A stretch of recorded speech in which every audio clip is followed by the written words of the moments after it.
Atreverse a soñar, aprender a creer, sonreír, intentarlo y perder. Atreverse a reír, aprender a llorar, sonreír al partir, sonreír al llegar. Atreverse a saltar a pesar de...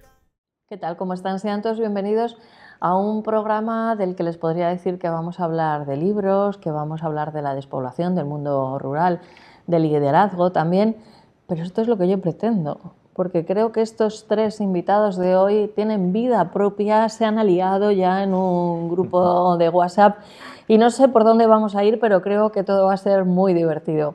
Presentamos en primer lugar a Alicia Mariño, ella es profesora universitaria, escritora. Bienvenida, Alicia. Encantada. Bueno, estoy feliz de estar aquí contigo y con vosotros. Bueno, pues espero que sea la primera de muchas, que sabes que te queremos, que te admiramos.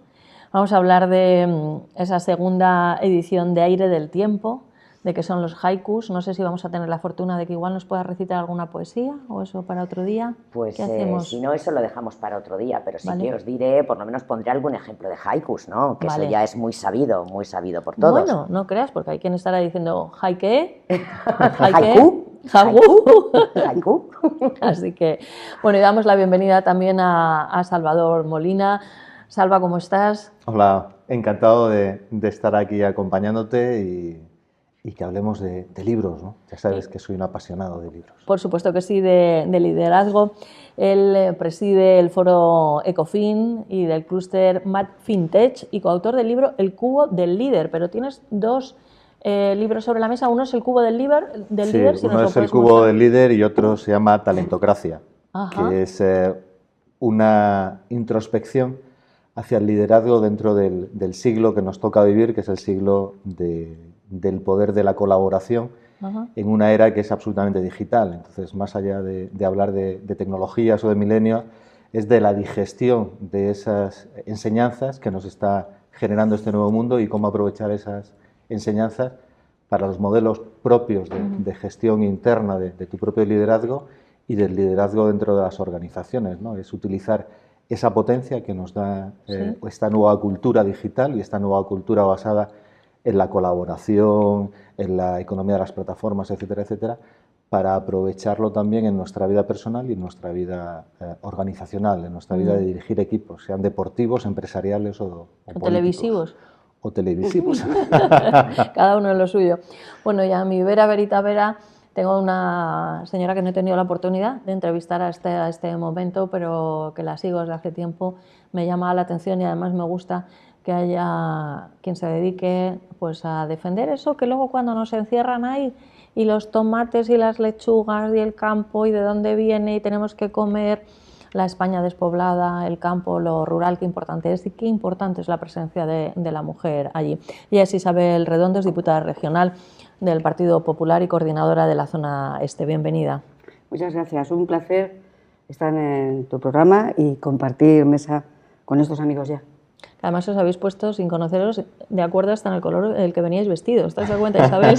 Pues venís en una misma es cierto, misma gama. En los tonos azules. ¿Sí? Somos de la misma paleta cromática. ¿Por qué será? Del mismo pantón. Bueno, sabéis que estáis invitados a participar. Primero vamos a comenzar preguntando a Isabel, despoblación, poca población en el entorno rural. Hay un término que personalmente, bueno, hay algunos que últimamente se están utilizando mucho, no sé si son traducciones literales, son inventos, persiguen otro fin, no lo sé.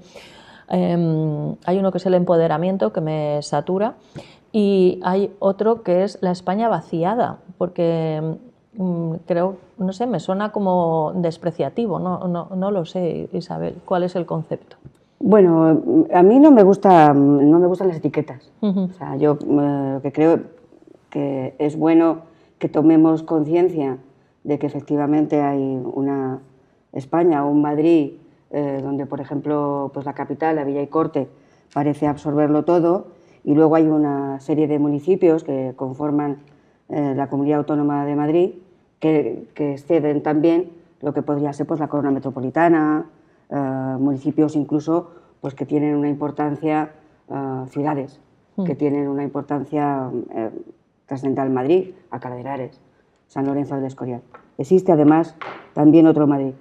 No, lo de la España vaciada, lo que sucede es que a veces tenemos que buscar etiquetas para llamar la atención, porque el primer gran objetivo, que es muy importante hablar de esto, es sensibilizar a la población en su conjunto de que existe otra realidad mucho más allá del metro, de los barrios, de las ciudades. Y eso es, desde luego, pues muy importante y para lo que yo agradezco profundamente que me hayáis invitado, porque yo no dejo de ser pues una persona de pueblo. Estoy empadronada en mi pueblo, que es ¿Cómo Tielmes. se llama? Tielmes, hombre, sí. Menudo pueblo, no es bueno, nada. somos una especie de aldea gala. No llegamos a los 3.000 habitantes, pero vivimos bien. Mira, recuerdo de hace muchos años, debe ser esta historia ya del siglo pasado, como casi todas las que cuento, ¿sabes? Por otra parte. El siglo pasado está ahí al lado. Antes de ayer. No ha pasado casi nada. Bueno, pues hacía un programa en la Inter con participación de oyentes y llamaba siempre una señora de Villarejo de Salvanés. Sí. Y decía Villarejo de Salvanés y siempre decía la Huerta de Madrid. Y yo decía, me hacía mucha gracia porque lo decía muy rápido para que no la cortáramos porque quería decirlo todo, ¿no? Y es verdad que en Madrid hay mucha zona de campo. Tú estás en la zona este, vamos, tu responsabilidad. ¿Qué comprende, qué zona para que nos ubiquemos? Pues comprende desde la Nacional 2, desde la Nacional de Barcelona, hasta la Nacional 3 y un poquito más. Es decir, como si fueran cauces fluviales. La Nacional 2 y la Nacional 3, dos grandes ríos, y los pueblos de su entorno y justamente los que están en medio. Bueno, pues efectivamente es mi responsabilidad dentro del Partido Popular de Madrid y tengo desde una gran ciudad a la que además yo quiero muchísimo, porque allí cursé mi carrera universitaria, que es Alcalá de Henares, hasta pueblos diminutos, muy pequeños, entrañables, como Brea de Tajo. Entonces, es una zona muy diversa, porque abarca el corredor de Henares, absolutamente industrializado,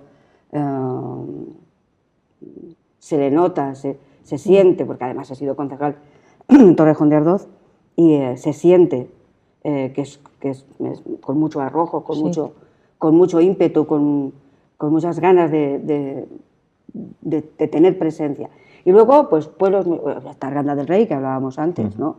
O Rivas, que ha sido un municipio, hay quien habla en la historia de Madrid de Fuenlabrada, como el municipio que en los años 70 y 80 tuvo el mayor crecimiento, porque llegaron muchísimas parejas jóvenes a Fuenlabrada, y bueno, pues aquello era un crecimiento absolutamente exponencial. Eso, a finales del siglo pasado, lo fue Rivas, más de Madrid.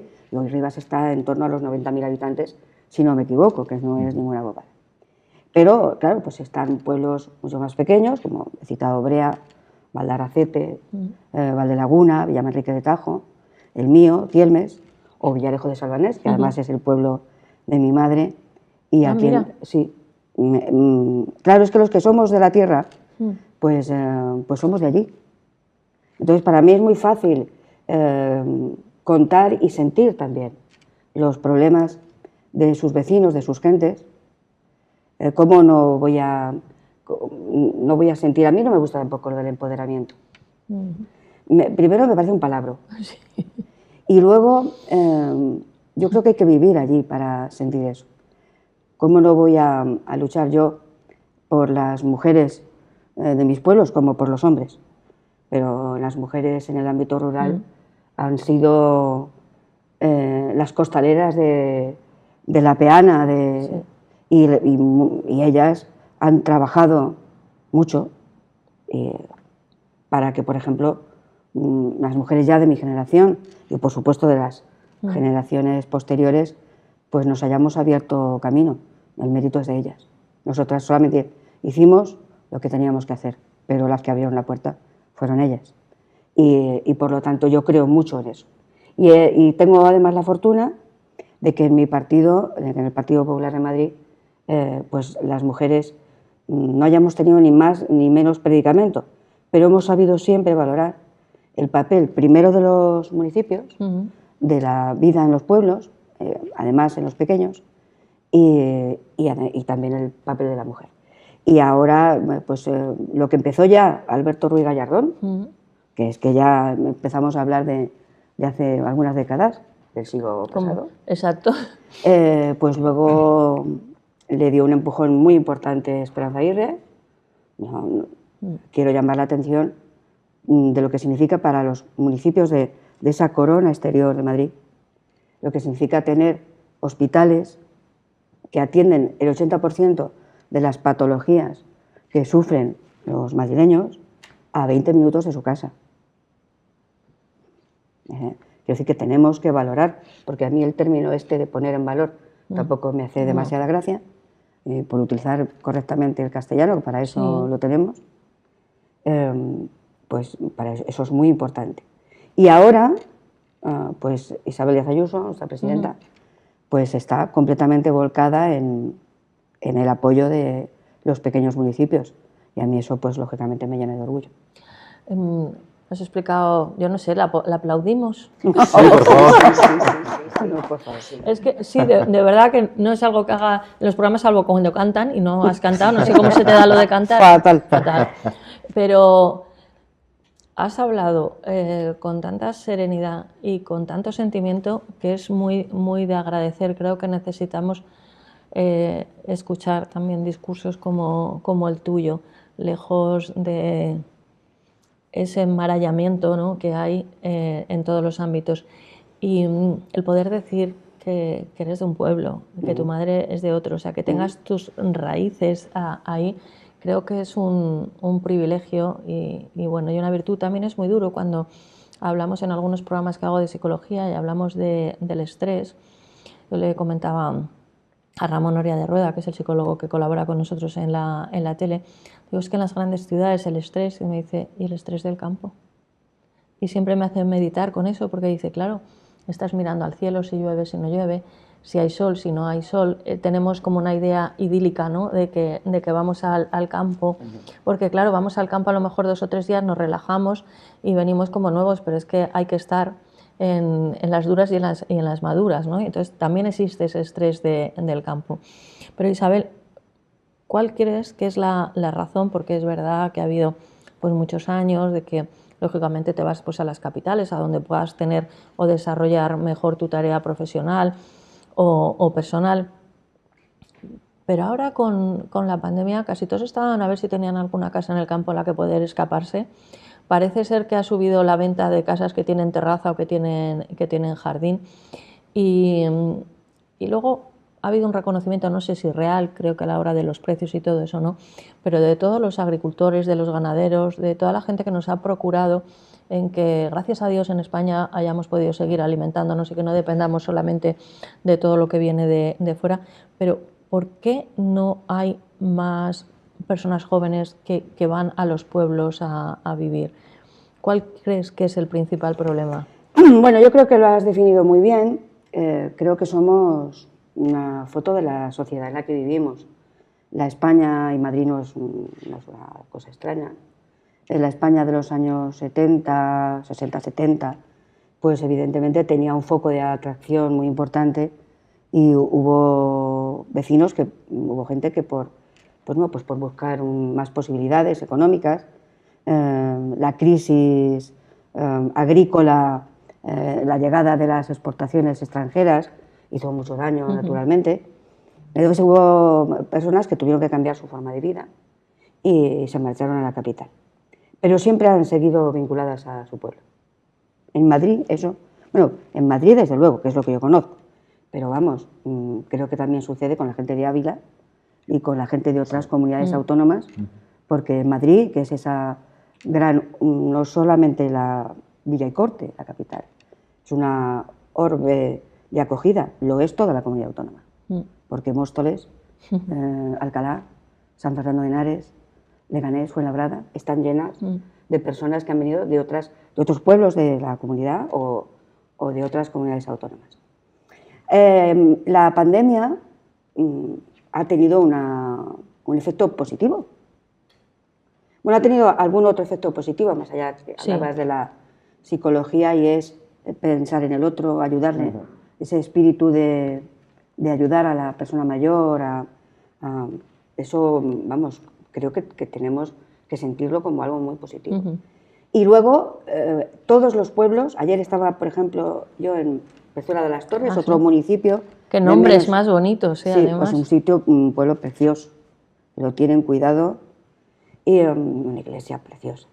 Y estaba ayer en Pezuela, chaparreaba, y entonces me decía el alcalde y nuestro portavoz, el portavoz de Israel, el portavoz del Partido Popular, que habían crecido en vecinos durante la pandemia, porque y le preguntaba al consejero Carlos Izquierdo, Sí. que estuvo haciendo allí, inaugurando y con un izado de bandera, un acto súper emotivo, pues decía, claro, dice, la gente de Alcalá de Henares, por ejemplo, que se veía encerrada en la pandemia en un piso con 2 niños teletrabajando, ¿por qué no buscar una casa, un chalet, con un poco de parcela? Y entonces, eso, pues había habido parejas jóvenes, que es muy importante para los pueblos, Sí. porque las parejas jóvenes son más colegios, necesidad de infraestructuras educativas, por supuesto infraestructuras sanitarias, transporte. O sea, es una rueda, que es de lo que nos tenemos que encargar los políticos, ¿no?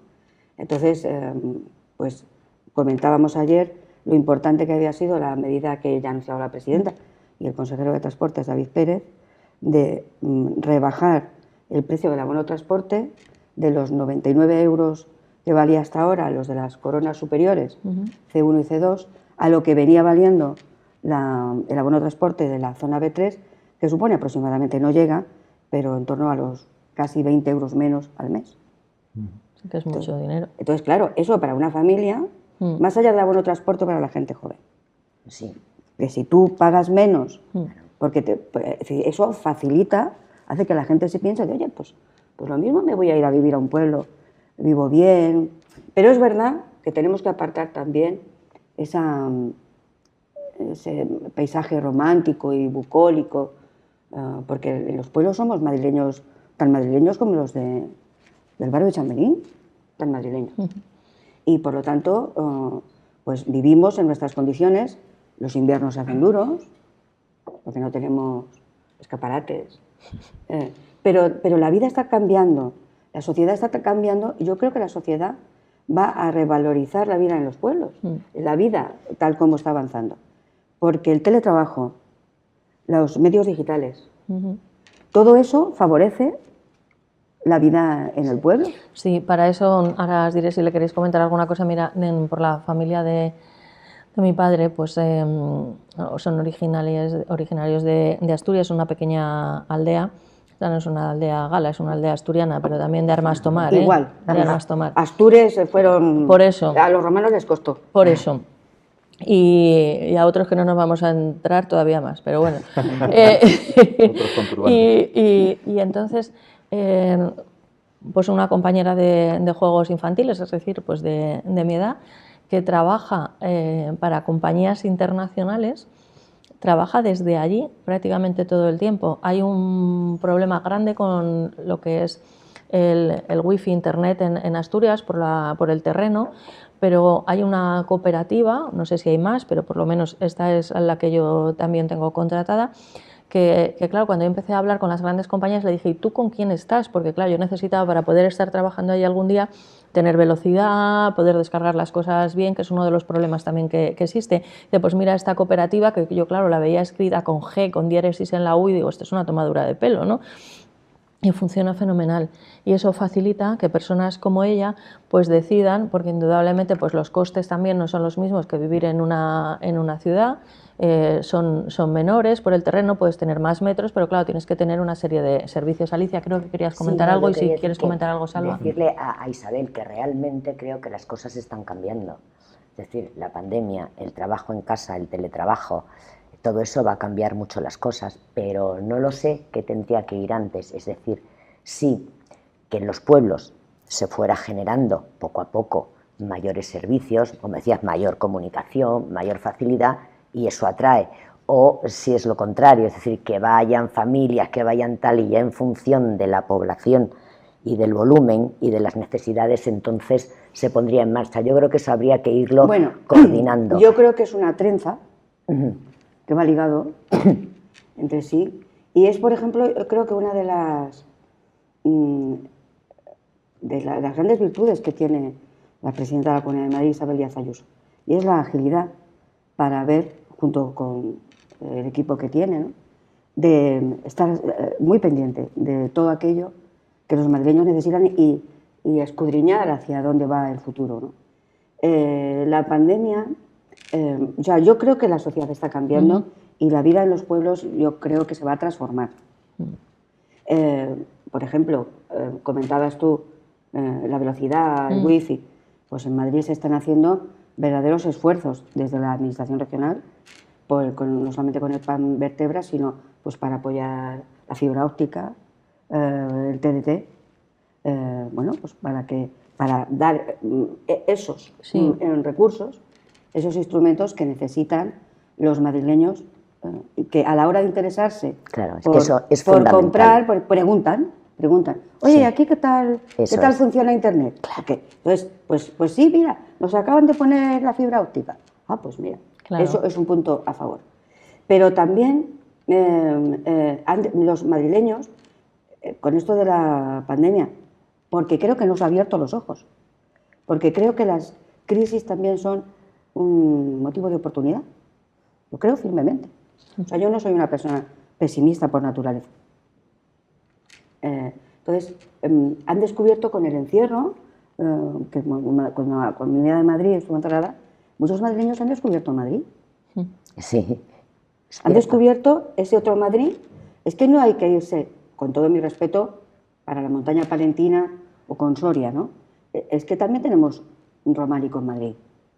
Porque yo, que vengo del mundo del patrimonio, del mundo de las piedras, de los legajos y de los libros, alguno tengo publicado, pero ya cuando me pasé al lado oscuro de la política dejé de escribir porque no me daba la vida. Isabel, me ha encantado que mirando a mis libros le llames legajos o legajos de legajos. No, ha sido un gesto, pero sí, alcanzar la categoría de caramba, pues estaría muy bien, ¿sabes? Pero vamos, yo no sé ya si podría investigar sobre tus legajos cuando tengan la condición administrativa de... Isabel, ¿y no hay un problema con que estos pueblos se fueran convirtiendo en, ya no ciudades, pueblos dormitorio? Es decir, cambio mi domicilio, me voy a un pueblo que está cerca de Madrid, donde tiene la sede de mi oficina, aunque a lo mejor trabaje 2 días en semana desde mi casa. Es decir, que ese pueblo se pueda ir convirtiendo en pueblo dormitorio. Que ya no sería como aquellas antiguas ciudades dormitorio, O sea, es decir, las cosas han cambiado mucho. Pero bueno, te lanzo esa pregunta. Planteas una cuestión. Yo creo que no se puede poner puertas al campo. No, por supuesto. Eso nunca. Es decir, yo conozco municipios que están dentro de mi demarcación, por decirlo así, a quienes no solamente las líneas de transporte por los autobuses, que hemos hablado con la rebaja del precio del abono de transporte, sino, por ejemplo, la Radial 3, la R3, les ha cambiado la vida. Velilla de San Antonio era un municipio de Madrid, al lado de Rivas, a la parte de atrás del Cristo de Rivas. Pueblo, sí. Pues Velilla de San Antonio era un pueblecito de 3.000-4.000 habitantes que ahora brinca a los 12.000. Por la comunicación, ¿no? Porque está a 10 minutos por la Radial 3 de O'Donnell. Claro, no, y es que se llega inmediatamente. Es fundamental. 10 minutos. Salva, ha hablado Isabel de crisis, oportunidad. Tienes un libro que nos habla también de liderazgo, que está muy conectado con todo lo que estamos diciendo. El cubo del líder. ¿Qué se recoge en ese cubo? Espero que no sea ese como que había que hacer, cubo ¿no? de Rubik. El de Rubik, que yo nunca lograba hacerlo. Y nos volvíamos locos. No, hay una cosa que me ha encantado que ha dicho Isabel, que es el concepto de imaginar 2 carreteras nacionales como 2 cuencas hidrográficas, como 2 cuencas fluviales. Eso significa eliminar muchas barreras, porque significa imaginar estructuras conectadas, estructuras en movilidad, da igual lo que haga cada uno, pero se conectan, se interconectan pues mecanismos de comunicación física, como pueden ser los autobuses, los trenes, los metros, el metro ligero, etcétera, etcétera, pero además se conectan proyectos culturales, proyectos empresariales, etcétera, etcétera. Entonces, imaginar, entre comillas, ese crecimiento demográfico y geográfico, no como islas, no como sentadas en pueblos aislados, sino como cauces donde se pueden interconectar cosas, es un ejercicio de liderazgo, ¿vale? Porque el líder es eso que has hecho tú, el líder es el que ensueña. Y ese sueño, ese líder que sueña, intenta luego, digamos, en la parte de vigilia, llevar ese sueño a la realidad. Y por tanto, es muy importante ver en cualquier líder o en cualquier organización social o política imágenes que muestren sueños, que muestren objetivos, además que sean objetivos compartidos, objetivos sociales, que contribuyan al bien de las personas que componen esa organización, ¿no? En mis libros parto un poco de esa visión del líder que sueña y bajo un principio que intenta machacar una especie de aprendizaje o de axioma que nos hemos creído y nos hemos alimentado mucho, y en ese ejercicio de desaprender hay que sacarlo fuera. Y es ese ejercicio que en gran parte las editoriales anglosajonas y el mundo anglosajón nos ha intentado vender. Y son las famosas recetas del éxito, los famosos libros de la autoestima, las 10 cosas para triunfar, el libro del queso, las 20 cosas para adelgazar, las 20.000 fórmulas para hacer lo que otros han hecho o lo que otros dicen que hacen, no sabemos si lo han hecho, para tener éxito. Y mi axioma principal o de partida en el mundo del liderazgo es el subtítulo de este libro, es el cubo del líder es el método... mostrarlo para que lo veamos, ¿sí? El método para encontrar el líder que llevas dentro y hacerlo crecer. ¿Eso qué significa? Es identificar que el liderazgo no es una cosa que tengo que aprender en un libro que ha escrito otro, sino que lo que tengo es interiorizarme, aprender cuáles son mis potencialidades, mis capacidades, lo que me sale bien, lo que sé hacer bien, identificar también mis defectos, es decir, aquellas cosas que son carencias mías y que tengo que minimizar o que tengo que recuperar y mejorar. En la medida en que nos conocemos a nosotros mismos, es un principio del pensamiento oriental, pero también es el frontispicio del oráculo de Delfos, ¿no? Y conócete a ti mismo. En la medida en que nos conocemos y nos identificamos, esa semilla que llevamos dentro, y que la mía puede ser una bellota de la que salga una encina, y la tuya, Isabel, puede ser una bellota de la que salga un roble, ¿vale? Bueno, yo has dicho bellota, yo me imagino que es una que se come un cerdo de estos estupendos, 100% ibérico, y que nos da un jamón maravilloso. Sí, yo en el libro incluso le llamo las habichuelas mágicas, ¿no? Ah, mira. Es decir, pues mira, van a ser las bellotas mágicas. Cómete tus habichuelas mágicas, cómete esas vitaminas que te aportamos como ideas, como sugerencias, como aproximación, como métodos que a nosotros nos funcionan, y a partir de esas habichuelas mágicas desarrolla esa bellota que llevas dentro de ti. Pero deja de mirar a otros, deja de generarte frustración por decir, esto pasa mucho con las dietas del adelgazamiento, ¿no? Joder, es que en el libro que me han mandado, en el vídeo que me han mandado, después de 10 semanas han perdido 30 kilos y yo 30 gramos. Claro. Bueno, deja de mirar las fórmulas de terceros, intenta conocer tu bellota y empieza a desarrollarla. Eso también necesita de ejercicios. Nosotros hablamos del gimnasio emocional, en el cual tenemos que cultivar y trabajar esas emociones, esos sentimientos que nos pueden ayudar a poner cimientos en nuestra fortaleza de crecimiento, ¿no? Pero realmente el líder lo llevamos dentro. Eso es un axioma que queremos tachar de otras terminologías, de otras culturas vendebiblias, que las llamo yo, es decir, que sirven para vender mucho libro, aunque detrás de esos legajos haya vacíos, ¿vale? No haya nada. Y por otra parte, no solo aportar ese concepto, sino aportar metodologías, ejemplos, pensamientos, reflexiones que a uno le ayuden a generar ese autoconocimiento. En la medida en que generemos un crecimiento personal, haremos un crecimiento de nuestras organizaciones, ¿no? Sí, todo lo que estás diciendo, además vamos sintiendo todas. Digo todas porque somos las 3 mujeres, no por ninguna estupidez, por si acaso alguien se confunde. Léxica. Y... No me importa el femenino inclusivo. No, pero hombre, bueno, a mí me parece exclusivo. Si te incluimos a ti, somos todos. Claro. Pero estamos hablando de nosotras. Y es verdad que hay una corriente además personas que están recibiendo pues, premios en las Olimpiadas o obteniendo, pues no sé, algún premio destacado en cualquier ámbito de la sociedad. Dice, persigue tus sueños, que los sueños se cumplen, ¿no? Entonces, bueno, depende de lo que uno sueñe. Yo si me pongo a soñar ahora, que me parece un fenómeno Nadal, pues por mucho que sueñe yo con ser una gran tenista, es que no estoy en la edad, ni he tenido nunca las condiciones físicas de Nadal ni parecidas, ¿no? Entonces, el éxito también, que es otro término, ¿no? Que dice líder, ¿no? Y tienes que tener éxito, pero ¿qué es el éxito? Por eso es muy interesante lo que dices de esa bellota que llevamos cada uno dentro o lo que tenemos cada uno, porque es un éxito vivir en uno de los pueblos que ha nombrado, por ejemplo, Isabel, y que yo hay algunos que no había oído nunca y están en la Comunidad de Madrid.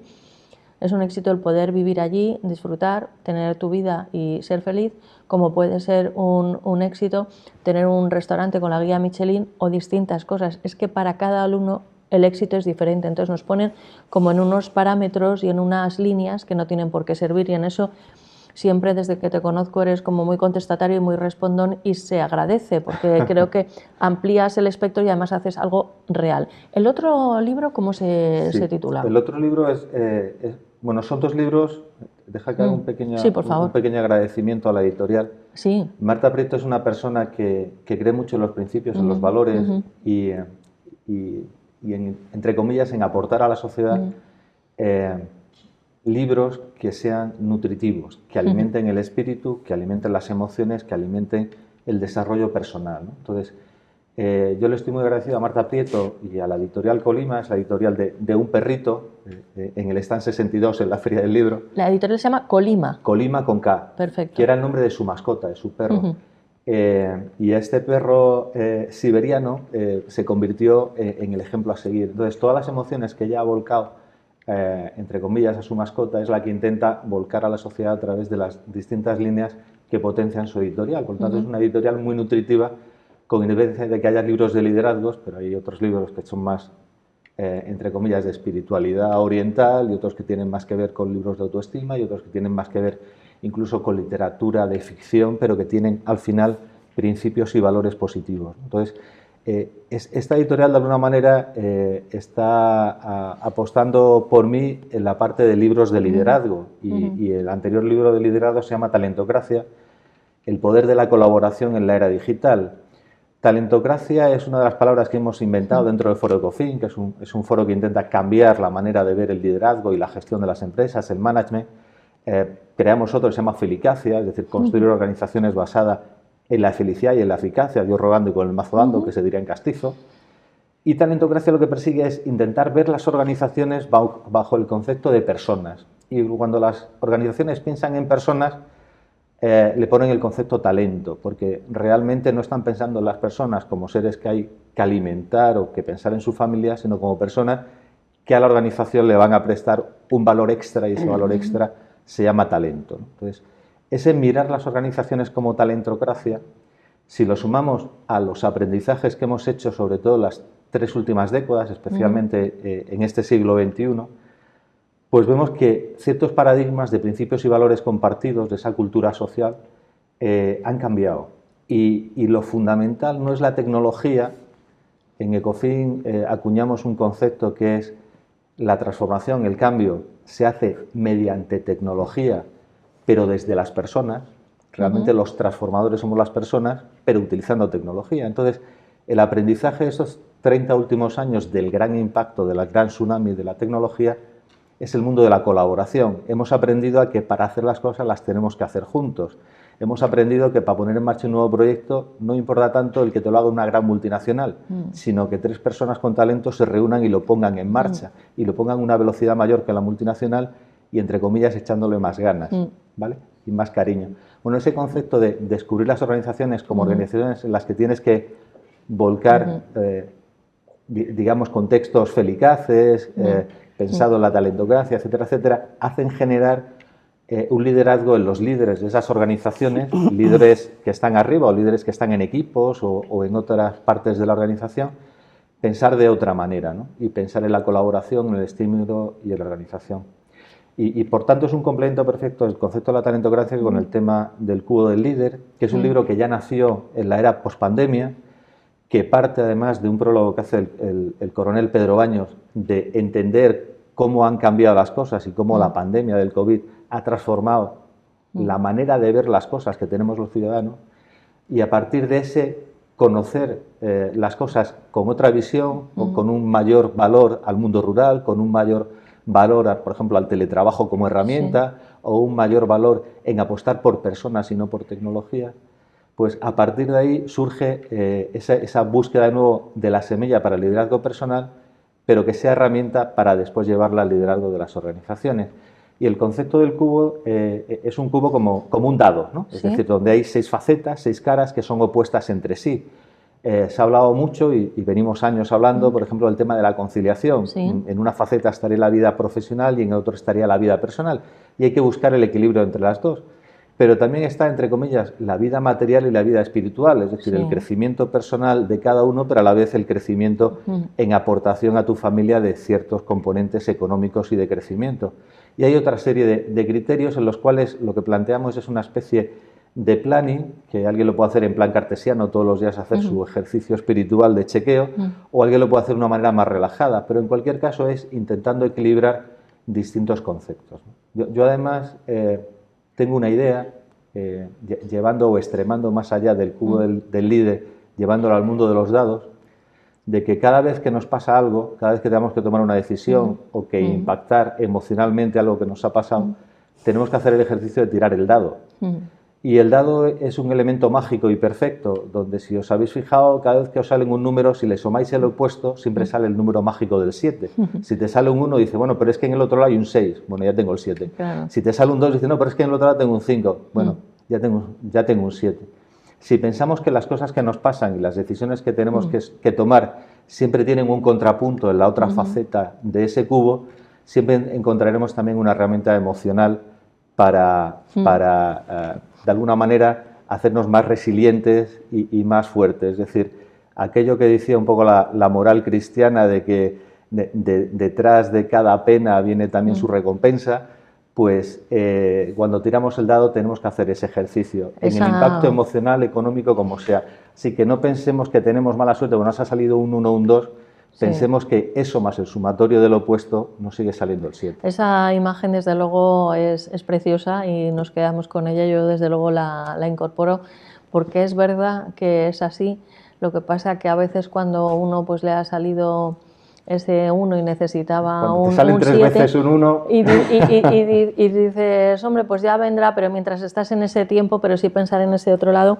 Tomo nota de Marta Prieto y de la editorial Colima. Tenemos 2 programas específicamente dedicados a lectura, a libro, a entrevista, uno presentado por Julia Bustamante, que son relatos para adultos, luego otro programa que es estupendo, que es El Arca de Becker, que la presenta Óscar López y Pablo Vilaboy, es un poquitín más amplio, pero en cualquiera de los dos seguro que van a dar cabida a todos estos libros, tanto de liderazgo como de otras especialidades. Y hablando de pensamiento, que has dicho en algún momento oriental, y de libros, aquí aparece doña Alicia Mariño. Dinos qué es un haiku. Bueno, yo después de tanta cosa interesante, de tanta cosa práctica, es decir, de sacar adelante los pueblos, la visibilidad, la vida, el liderazgo.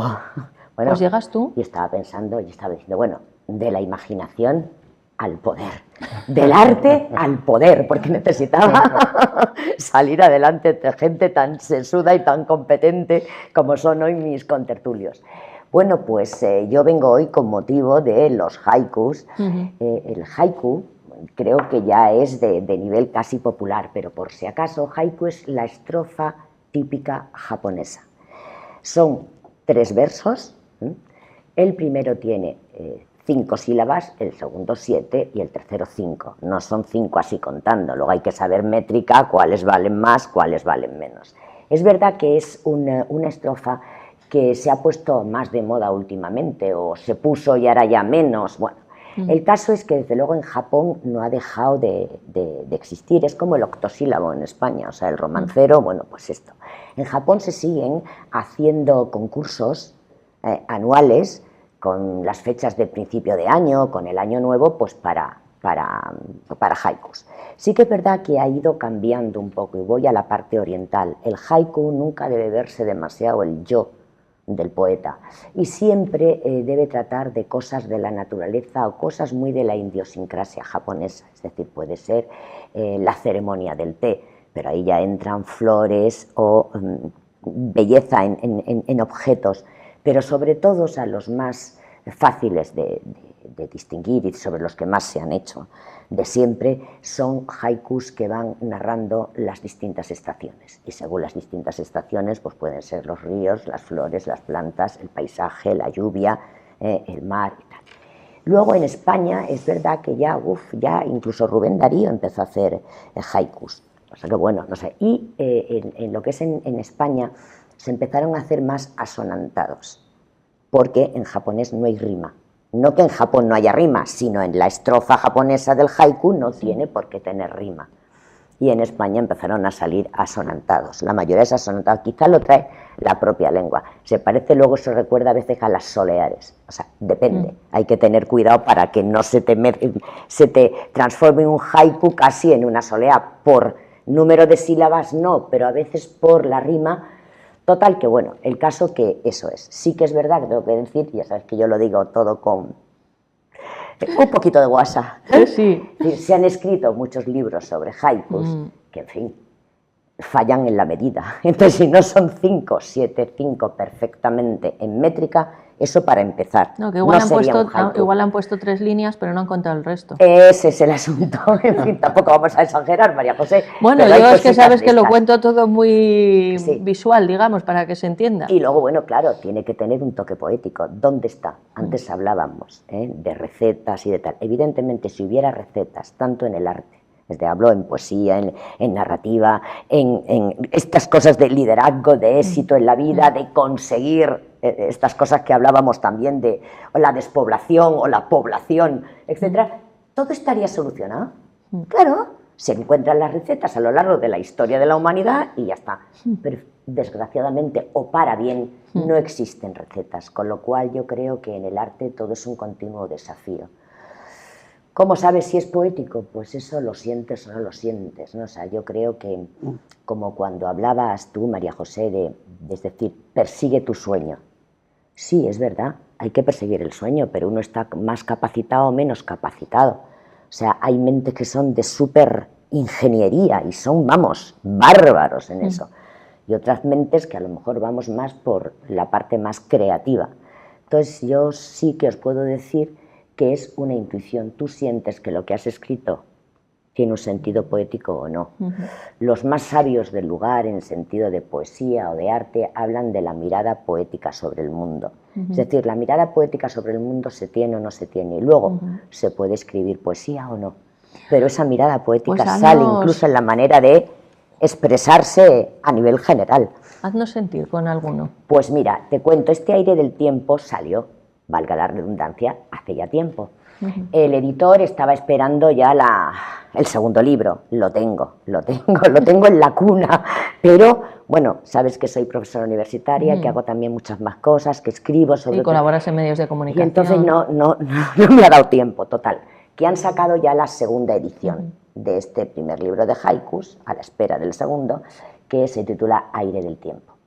Y bueno, está vendiéndose bien también en la Feria del Libro, la gente sigue interesada, por internet interesó mucho y sacaron una serie de haikus que a mí me sorprendió y les pusieron dibujos. Y esto, bueno, pues si sirve o si viene bien a alguien ya es suficiente. Mirad, os digo, por ejemplo, hay un haiku muy japonés, para ponerlos en el ejemplo. Las mariposas visitan los cerezos, siempre fue así. Ese es un haiku que dicen muy oriental. ¿Podemos aplaudir como antes? No, por favor. Nos quedan 2 minutos, así que nos lee unos haikus también había que aplaudir a Salva, También, porque yo me he quedado hoy sin nada. Aplaudimos. Pues, por ejemplo, uno de puesta de sol, que por ejemplo son maravillosos, que estas puestas de sol, Madrid tiene, como dicen, de Madrid al cielo por el cielo de Madrid. Que se lo digan a Velázquez. Bueno, puesta de sol en Madrid, y es la espada roja del sol en la montaña fulmina el tiempo. Uf, fíjate qué intensidad tiene. Entonces, no sé si os podéis imaginar cuando ese rojo se pone sobre las montañas. Bueno, pues esto es, surgen así. Uno más. Para mí fue un ejercicio, porque es verdad, o sea, hay que condensar en 3 versos medidos, todo un pensamiento, toda una emoción. Uno más. Hombre, uno que me gusta mucho, que se me lo sé de memoria, es decir, lluvia de pétalos, el alma de una acacia que mece el viento. Y eso era por Madrid, por la Castellana, un día de julio que se alborotó y empezaron a caer de las acacias esas florecitas. En fin. Pues hemos llegado al final del programa, pero quiero que muestres un libro a pantalla porque tienes que venir otro día y vamos a hablar de Pardo Bazán. Sí, bueno, vamos a hablar también de el librito de Cumbres Borrascosas, de escrituras sobre cine, porque también trato también lo que es el cine clásico y creo que eso también tenemos que ir dándolo a conocer. Supuesto. Pues sí, deciros que está siendo un éxito. Es que me da pena no hablar de Doña Emilia. O sea, sé que todo el mundo habla de Doña Emilia este año, pero sí que os quiero decir que la editorial Reino de Cordelia, que no sabéis cómo cuida los libros, cómo los ilustra, cómo, mirad, por ejemplo, la cubierta es esta, y cambia. Por dentro hay unas ilustraciones pues maravillosas y uno de los, mirad, las ilustraciones que hay que son preciosas. Bueno, son libros realmente objeto maravilloso. Y han sacado este libro que es Insolación, de Doña Emilia Pardo Bazán. Pues parece ser que no era una de sus novelas más conocidas a nivel popular, o sea, los estudiosos del tema sí, y está teniendo muchísimo éxito. Yo recomiendo leer Insolación precisamente por eso, porque no es de las novelas que conozca todo el público, ¿te parece? Y porque es súper avanzado. Bueno, primero Doña Emilia lo era, y el contenido de este relato también lo es. Una mujer no empoderada, muy libre. Muy libre, Eso es. Una mujer libre que decide sobre su destino y lo que quiere hacer. Pues te espero en breve para hablar de ello. Muchísimas gracias. Gracias a Alicia. ti, María José, gracias a vosotros. Reencontrarme contigo. Alicia Mariño, recordamos que es escritora, profesora universitaria, con nuestro amigo Salvador Molina. Que nos vemos en la Feria del Libro firmando el viernes. Exacto. ¿El viernes a qué hora? Por la mañana. De 12 a 2. Perfecto, pues allí es la caseta 68 de Editorial Colima. Perfecto, se lo sabe todo. Y con Isabel Redondo, que viva Tielmes y que vivan los pueblos, y te esperamos también aquí cuando quieras. Cuando queráis vosotros. Y a todos ustedes pues les agradecemos, por supuesto, la atención prestada a este espacio. Nos despedimos, si nos lo permiten, con una última recomendación. Es que sean ustedes malos, pero que puestos a ser malos, que no sean un poquito malos, sino que sean muy, pero que muy malos, porque dicen los que entienden de esto que es divertidísimo.